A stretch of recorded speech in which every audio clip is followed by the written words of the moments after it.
Guys, કેમ છો બધા? બધા જય શ્રી કૃષ્ણ, જય માતાજી. તો આજે જમવામાં છે ગરમા ગરમ ભાખરી, શાક અને છાશ. ચાલો તમે પણ જમવા આપું તમને. હવ આપી દે. ટેસ્ટ કરો કેવું બન્યું છે. લાવ કરાવો.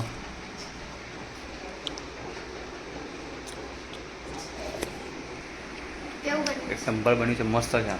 ચાલો તમે બી ખાવા માટે.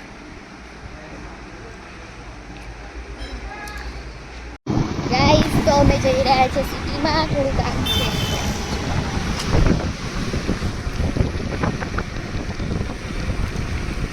ગાઈસ, જો અમે આવી ગયા છે સિટીમાં. કેટલી ભીડ છે.